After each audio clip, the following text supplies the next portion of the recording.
El momento 4, este momento, recoge, por un lado, todas las comunicaciones de deficiencias detectadas en el momento 1 y en el momento 2.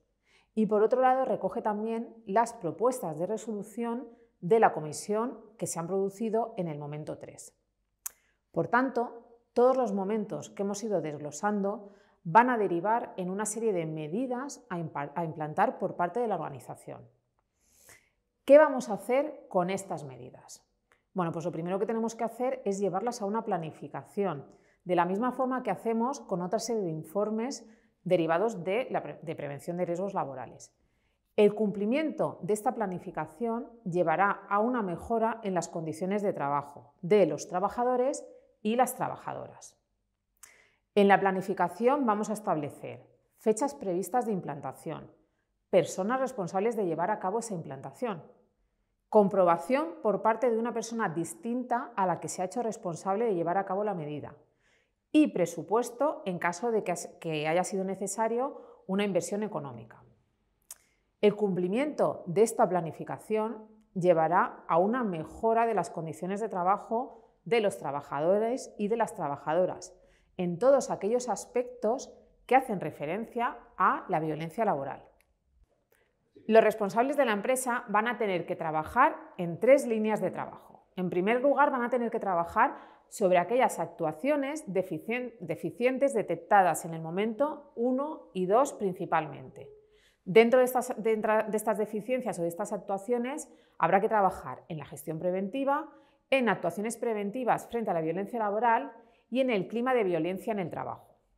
Además, tendrán que trabajar sobre las deficiencias que haya detectado la comisión en el momento 3 y que puedan suponer un riesgo para la seguridad y la salud de los trabajadores o de las trabajadoras.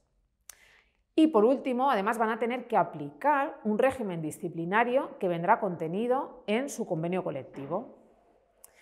En la documentación que recogemos como material complementario en este curso encontraréis una serie de formularios para llevar a cabo las comunicaciones con la gerencia o con el responsable de la empresa en cada uno de los momentos que hemos ido viendo. Por ejemplo, en el momento 1, donde hablábamos de la prevención proactiva, tenemos el formulario de comunicación de propuestas de mejoras preventivas. Una vez comunicadas, el empresario lo que tendrá que hacer es determinar las medidas oportunas a implantar. Y en este caso se llevará a cabo a través de los canales preventivos habituales.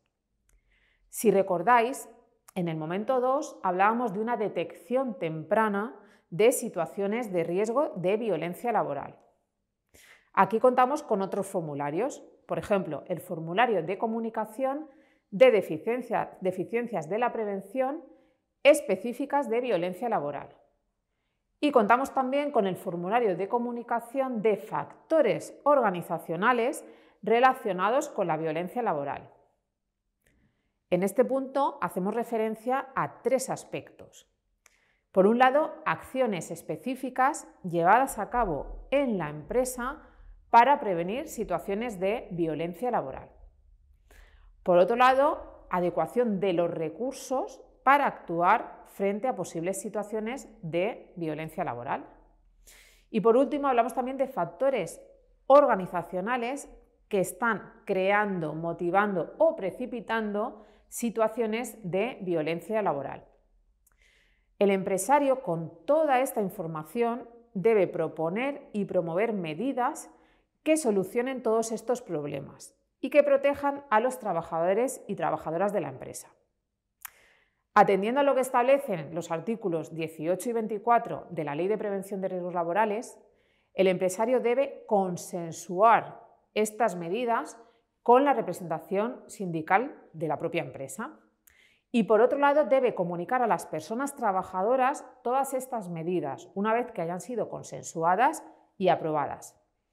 No olvidemos que la información y la comunicación dentro de una organización son pilares fundamentales. En el momento 3, el empresario va a disponer de un informe de conclusiones de la comisión. En este caso, las medidas, tanto cautelares como definitivas, vienen determinadas por la propia comisión y, por tanto, la responsabilidad empresarial reside en llevarlas a término. Además, el procedimiento recoge un formulario de seguimiento en la ejecución del procedimiento.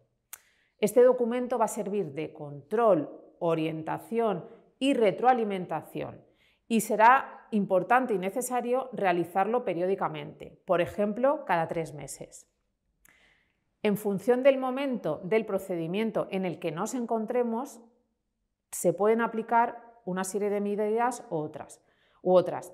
Estas medidas que vamos a comentar son meramente orientativas y habrá que irse a las particularidades de cada una de las empresas para concretarlas. Como actuaciones generales a llevar a cabo, independientemente de si la víctima ha sido o no diagnosticada, pueden estar, por un lado, ofrecer y apoyar las recomendaciones de atención psicológica o atención médica que haya podido proponer, en este caso, la comisión de acoso. Facilitar formación, reciclaje o tutelaje para la actualización de la víctima en caso de que se haya visto deteriorado su rendimiento. Otra posible medida sería la realización de un seguimiento a la víctima con una periodicidad establecida, proponiendo objetivos de normalización. En el caso de que la víctima o la posible víctima con afectación permanezca en su puesto de trabajo, podríamos proponer como medidas facilitar la atención médica o psicológica o seguir, en este caso, las indicaciones que hayan podido recibirse de un especialista que atienda, en este caso, a la víctima. En el caso de que la víctima se encuentre en una situación de incapacidad temporal, con la finalidad de facilitar su incorporación, tenemos que buscar medidas que traten de facilitar esa incorporación al puesto de trabajo que tenía o a uno lo más similar posible. Es importante, además, facilitar una incorporación progresiva y, como hemos comentado anteriormente, facilitar una formación, un reciclaje, un tutelaje para la actualización de la víctima en caso de que la víctima haya pasado un tiempo prolongado en una situación de incapacidad temporal. Es importante también llevar a cabo un seguimiento periódico de la víctima, bien semanal o quincenalmente al menos, y por lo menos durante un periodo equivalente al 20% de la incapacidad temporal. Son muchísimas las propuestas que existen para actuar frente a la violencia laboral. Pero es importante que tengamos claro que hay que hacerlo teniendo como herramienta principal el procedimiento de solución autónoma de conflictos en caso de violencia laboral. No olvidemos que este procedimiento es un buen comienzo a partir del cual avanzar hacia una protección eficaz y real de los trabajadores y las trabajadoras.